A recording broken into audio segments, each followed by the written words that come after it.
Zulkarnain. Selanjutnya yang kami hormati Dr. Rana Eva Kusuma. Undang yang kami hormati Ihsan Sulistyo. Selanjutnya kami mengundang Herman Hedi Suwandi alias Ming. Selanjutnya yang kami hormati Green Media Fraksi Partai Golongan Karya.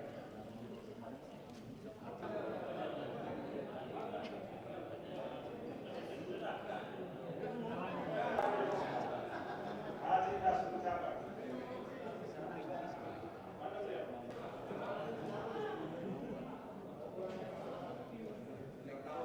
Lalu yang terakhir Ketua Komisi.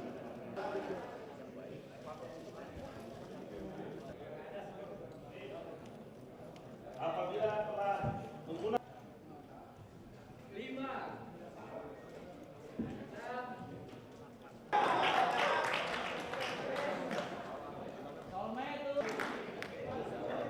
Abraham Samad.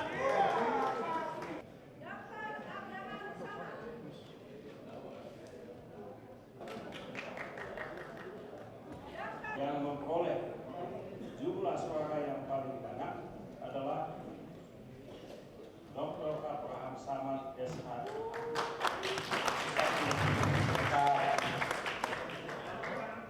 Selanjutnya yang kedua mendapat dukungan hanya 5 dari 56 anggota Komisi 3 atas nama pimpinan KPK, atas nama Dr. M. Busco Bodas. 5. Selanjutnya pimpinan KPK atas nama Dr. Bambang Wijoyanto mendapat dukungan suara 4. Yang keempat, pimpinan atas nama Zulkarnain SHMH mendapat dukungan 3 suara. Dan pimpinan KPK atas nama Adnan Palu Praja SH SPN LN mendapat dukungan hanya 1 suara untuk menjadi Ketua KPK. Maka dengan demikian calon Ketua KPK yang dipilih adalah Dr. Abraham Samad SH MH. Terpilih. Sangat setuju. Dengan demikian maka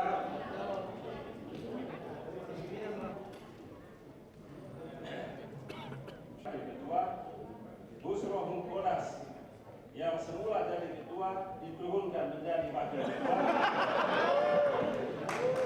Yang ketiga Zulkarnain. Yang keempat wakil ketua keempat Adnan Palu Praja. Setuju? Untuk dikehendaki oleh rakyat melalui wakil-wakilnya anggota Dewan Komisi 3 itu adalah tugas orang.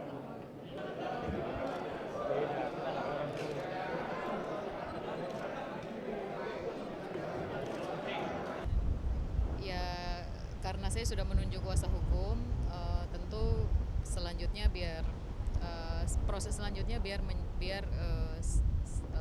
menjadi wewenang kuasa hukum. Tapi secara pribadi saya orang yang taat hukum. Saya tentu akan melewati semua prosedur hukum yang ada. Saya tidak akan kemana-mana dan memang saya tidak pernah kemana-mana selain menjalankan tugas-tugas saya sebagai anggota DPR dan tugas saya sebagai orang dari daerah pemilihan terhadap masalah ini. Bahwa sebagai manusia biasa saya tentu kaget.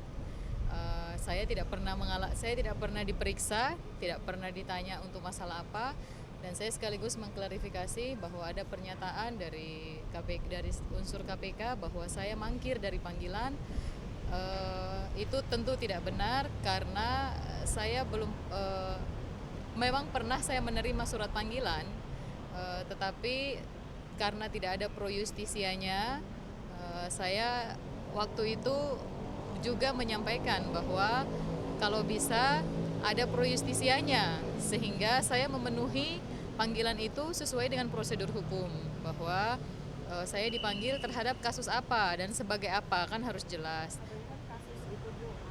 Saya saya pernah menerima surat panggilan KPK, itu perihalnya dimintai klarifikasi, dimintai keterangan terkait pembahasan pengalokasian dan penetapan APBN tahun 2008 sampai dengan 2010. Karena kebingungan saya dalam melihat ini, saya konsultasikan ke pengacara dan pengacara mengatakan jangan datang kalau tidak ada pro justisianya, karena harus jelas untuk kasus apa dan sebagai apa. Akhirnya saya memutuskan untuk tidak datang. Tapi kalau sekarang kan sudah ada pro justisianya, saya pasti datang. Demi hukum saya pasti datang dan saya patuh. Kalau soal DPPID, saya publik tahu, kawan-kawan media tahu, saya orang yang memperjuangkan hilangnya 126 kabupaten kota dari proses pembahasan yang telah pernah ada, yang itu sudah disepakati antara Banggar dan pemerintah. Soal benar tidaknya apa yang saya suarakan, di APBNP 2011, 126 kabupaten kota itu dikembalikan. Bahkan pemerintah tidak mau melanjutkan yang namanya dana DPPID kalau tidak mengakomodir 126 daerah yang hilang sebelumnya.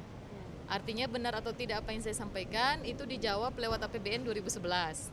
Nah, terkait dengan saya pelaku atau tidak dalam khusus kasus pencekalan ini, tentu saya taat pada aturan hukum. Kalau betul sesuai prosedur hukum saya bersalah, dianggap bersalah, maka tentu saya bertanggung jawab terhadap perbuatan saya. Tetapi bahwa bagi saya ini mengherankan dan politis, saya ingin mengatakan bahwa ini rentetan dari proses Badan Kehormatan. Kasus PATK 21 transaksi publik tahu. Kemudian sekarang pun pencekalan itu sudah pernah diancamkan oleh seseorang waktu itu di masa lalu. Tiba-tiba menjadi tersangka gitu tanpa diperiksa terlebih dahulu. Saya sampai hari ini percaya bahwa KPK akan sesuai dengan prosedur dan mekanisme hukum. Saya juga orang yang berharap banyak terhadap adanya KPK. Dan tentu saya akan melewati semua sesuai dengan prosedur, tapi bahwa ini mengherankan buat saya dan mengagetkan tentu karena saya belum pernah diperiksa untuk kasus apapun. Sebelumnya kan Ibu pernah Saya konsultasi ke pengacara bilang jangan datang karena tidak ada pro justisianya, tidak ada unsur yang mewajibkan untuk datang. Ya saya tidak datang waktu itu. Kan kalau seandainya saya dipanggil sebagai saksi apa misalkan, sebagai saksi kasus apa misalkan, kan saya dengan senang hati datang, asal ada pro justisianya. Ini kan tidak ada. 2 kali panggilan.